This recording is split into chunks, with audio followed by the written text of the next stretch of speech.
नमस्कार। श्रीलंका भारत से बहुत बहुत आगे निकल गया है।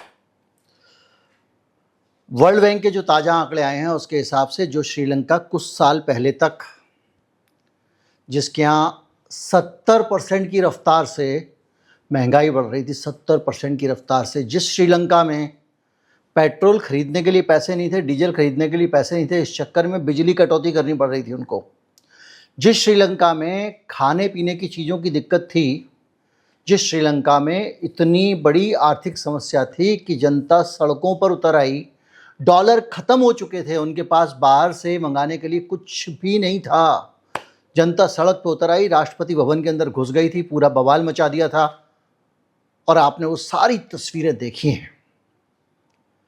आज वो श्रीलंका भारत से बहुत बहुत आगे निकल गया है आर्थिक मामलों में। कुल कितने साल हुए? ये 21-22 की बात थी और आज 26 हुआ है। 4 साल के अंदर श्रीलंका ने विश्व बैंक के आंकड़ों में भारत को कहीं कहीं पीछे छोड़ दिया है और आज हम श्रीलंका के मुकाबले गरीब देश हैं। ये ट्रिलियन विलियन इकोनॉमी की जो बात करते हैं वो अलग है। तो आज हम इसी आंकड़ों को समझेंगे और ये समझने की कोशिश करेंगे कि श्रीलंका ने ऐसा क्या किया और भारत कहाँ कमज़ोर है और क्यों हमारे यहाँ वो नहीं हो पा रहा है जो श्रीलंका ने कर दिया। किस तरह के आंकड़े आए हैं, कैसे वो हमसे आगे निकल गया, इसके बारे में बात करेंगे। मैं हूं गृजेश वशिष्ठ, आप देख रहे हैं नॉकिंग न्यूज़ का यूट्यूब चैनल।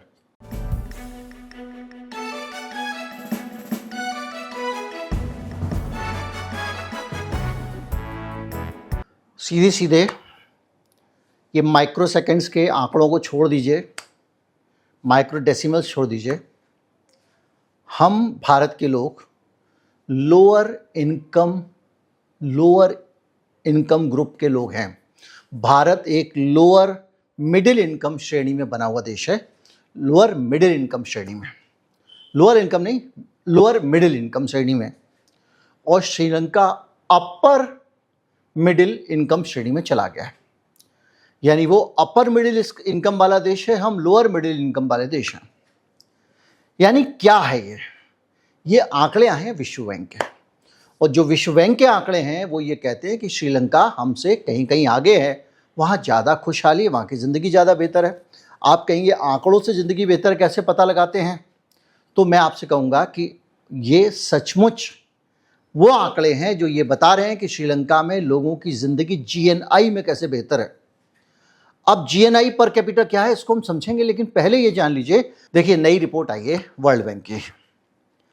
अब ये वर्ल्ड बैंक की रिपोर्ट ये बता रही है भाई साहब कि आप जो हो वो हो मिडिल क्लास में लोअर मिडिल क्लास, और श्रीलंका है मिडिल क्लास में अपर मिडिल क्लास देश।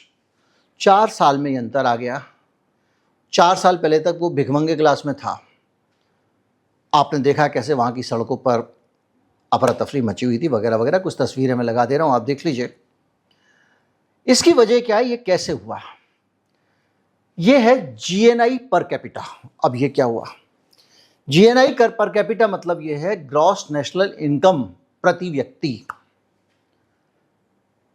अब ये क्या हुआ? इसको आप ऐसे देखिए कि वहां पे प्रति व्यक्ति आय श्रीलंका में सरल तरीके से वहां के हर आदमी की इनकम करीब 4 लाख रुपए है। यानी 4,670 डॉलर में, चूंकि उनके आंकड़े आते हैं वर्ल्ड बैंक के, और भारत की है $3,000। यानी $3,000 $4,670, ये थोड़ा बहुत का अंतर ही नहीं है, अंतर है। और हमको उस कैटेगरी में जाने के लिए $4,636 की इनकम तक पहुंचना है, जो हम 3,000 में ही हैं। सरल भाषा में आपकी जेब में 300 रुपए हैं और आपको चाहिए 460 रुपए आपकी जेब में तब होंगे, तब आपको उस क्लास में पहुंचाया जाएगी, हाँ अब आप अपर इनकम में आ गए हो। और श्रीलंका 670 जा चुका है, 467 रुपए जा चुका है वो। तो कहाँ 300 हम, कहाँ 467 वो। तो ये क्या किया श्रीलंका ने अचानक कि पूरी अर्थव्यवस्था बदल गई? तो इस पे जाने से पहले GNI के आंकड़े बदल लो। देखो जी, समझ लेते हैं पहले। हम लोग कहते हैं हमारे सामने वो पिद्दी ना पिद्दी का शोरबा, हमारी 3 ट्रिलियन 4 ट्रिलियन की इकोनॉमी, उनकी इकोनॉमी हमारे सामने कहाँ लगती है, वो हमारा क्या मुकाबला कर सकते हैं। तो ठीक बात है, इसको ऐसे समझिए कि एक गांव में दो घर हैं। एक घर में 14 मेंबर की जॉइंट फैमिली है, दूसरी 6 मेंबर की जॉइंट फैमिली है। अब 6 मेंबर वाले मिलके 300 रुपए कमाते हैं महीने के, यानी 50 रुपए प्रति व्यक्ति। और जो 16 मेंबर वाले हैं वो कमाते हैं 500 रुपए। तो ये कुल मिला के 500 रुपए कमा रहे करें, हमारी फैमिली की इनकम 500 रुपए है, उन 6 आदमी की 300 रुपए। तो जब 6 आदमी की 300 होगी तो उनके घर में हर आदमी की इनकम अगर गिनोगे तो ज्यादा होगी ना। तो भारत में हम इतने बड़ी आबादी से जो जीडीपी बनाते हैं 4 ट्रिलियन की, उसको बोलते हैं हमारी इतनी ट्रिलियन उतनी ट्रिलियन जीडीपी, लेकिन अगर हमारी प्रति व्यक्ति आय देखा जाए तो हालत बहुत खराब है। अब आप उस खराब हालत के अंदर भी अगर झांकोगे तो और बेइज्जती महसूस होगी, क्योंकि श्रीलंका के अंदर जो हुआ है उसको पहले देखें। इस बीच के संदर्भ में हम समझेंगे कि हमारे यहाँ क्या कमियां हैं। तो एक कहानी शुरू होती है श्रीलंका की। आपको पता है कि ईंधन के लिए कतारें नहीं, विदेशी मुद्रा खत्म, बिजली कटौती, दवाइयों की कमी, विदेशी कर्ज में डिफॉल्ट कर गए, विदेशी कर्जा चुका नहीं पा रहे थे, राष्ट्रपति को देश छोड़ना पड़ा था, और वो श्रीलंका अब वापस हो गया। कैसे हुआ? आईएमएफ ने उसको करीब 2.9 अरब डॉलर यानी कुल 25,000 करोड़ रुपए का लोन दिया। लोन भी नहीं दिया, उसको किश्तों में पैसा दिया। यानी हमने जो दिल्ली में किया था क्या G20, बस उससे 5-6 गुना खर्चा है ये, ऐसे अंदाजा लगाइए। और उसने क्या किया, अपना जो कर्जा था उसको नए सिरे से बात की, जिसका कर्जा था भाई इकट्ठा नहीं दे पाएंगे, किश्तों किश्तों पे ले लो। कर्ज में सुधार किए, उसने बदलाव किए। इसके अलावा जो उसके यहाँ पे टूरिज्म की कमाई थी, रशियन लोग बहुत आते थे, भारतीय लोग बहुत आते थे। रशिया युद्ध में उसके बावजूद उसने अपने अतिथि देवो भव को इतना अच्छा किया कि उसके यहाँ वापस टूरिज्म आना शुरू हो गया। महंगाई को अपने यहाँ कंट्रोल किया। जो 70-75% में महंगाई पहुँच गई थी उसको वापस 5% पे ले आया। विदेशी मुद्रा भंडार को फिर से भरना शुरू किया, यानी विदेशी पैसा आना शुरू हुआ। श्रीलंका के जो लोग विदेश में रहते थे उन्होंने पैसा भेजा, श्रीलंका की सरकार ने टूरिज्म को बढ़ावा दिया, उससे पैसा आया। जो सर्विसेज एक्सपोर्ट करते थे, जो सामान एक्सपोर्ट करते थे, उस सबसे पैसा बढ़ा के इन्होंने 2025 में अपनी इकोनॉमिक ग्रोथ को 5% तक ले आए, सच्ची वाली 5%। लेकिन इस सब से एक चीज साफ हो गई, और उसमें जो सबसे बड़ा कारण था वो भारत से अगर आप तुलना करें तो उनकी इकोनॉमी में सारा ध्यान जनता के ऊपर था। जनता को ध्यान देना था, क्योंकि जनता ने पीटा था नेताओं को, महल में घुस गए थे, राष्ट्रपति को भागना पड़ा था। तो जनता पे ध्यान देने से मतलब जनता की भलाई करने के बारे में उन्होंने सोचा, आम जनता की। तो उन्होंने टैक्स स्ट्रक्चर बदला, टैक्स रिफॉर्म किए। और जब टैक्स रिफॉर्म किए तो सबसे बड़ा काम क्या किया, उन्होंने अपने यहाँ के अमीर को इनकम टैक्स का दायरा बढ़ाया, यानी ज़्यादा कमाई वाले लोग आ जाओ। इंडस्ट्री के ऊपर टैक्स बढ़ाया उसने। और वहाँ के उद्योगपतियों ने ड्रामा नहीं किया, मैं तो देश छोड़ जाऊँगा, मैं जाके अमेरिका में इन्वेस्ट कराऊंगा ट्रंप को खुश करने के लिए, मैं कुछ करने लगूंगा, ये सब नहीं किया उन्होंने। आज हमारे यहाँ पे कॉर्पोरेट टैक्स कम होता है तो खुश रहते हैं। कॉर्पोरेट टैक्स तब भी, जब हमारा कॉर्पोरेट टैक्स भारत इस मोदी सरकार ने 10% कम कर दिया, 30% था 20 कर दिया, 20 से 18 कर दिया है, तब भी हमारे चाहे अडानी जी हो चाहे अंबानी जी हो, इन्होंने अपने फैमिली ऑफिस किसी ने सिंगापुर में खोले हुए हैं, किसी ने अपने दुबई में खोले हुए हैं। सब लोग जो है वहाँ से बैठ के अपनी कमाइयाँ कर रहे हैं, क्योंकि वहाँ पर टैक्स नहीं लगता। श्रीलंका के व्यापारियों ने पैसा दिया, अपने देश को बढ़ाया, पूंजीपतियों ने। और दुर्भाग्य देखिए, जो आंकड़े हमारे सामने आने वाले हैं वो आपको और चौंकाएंगे। और भारत की तो तरक्की कैसे हुई है मैं भी आपको बता दूंगा। हम लोग की तरक्की धीमी होती चली जा रही है। जो पिछले कुछ सालों के आंकड़े अगर आप निकालें भारत के, तो आपको डराने वाले लगेंगे। हम लोग 2021-22 में 10.1% की रफ्तार से ये इनकम बढ़ा रहे थे, जिस इनकम की हम बात कर रहे हैं। उसके बाद 22-23 में ये 7.9 हो गया, यानी 10 से 8% आ गए। और उसके बाद में 23-24 में ये 2.7% हो गया। उसके बाद का आंकड़ा है नहीं, यानी 2.4% की रफ्तार से जो देश की सकल इनकम थी प्रति व्यक्ति, वो बढ़ रही थी, जो कभी 10.1% बढ़ा करती थी। यानी भारत में तरक्की होने के बजाय आम आदमी की अवनति हुई है। और भारत में इस दुर्गति का क्या कारण है, इसको वैसे तो हम तमाम वीडियोज़ में डिस्कस करते आए हैं, लेकिन इस परिप्रेक्ष्य में हम देखेंगे तो आपको और दुख होगा।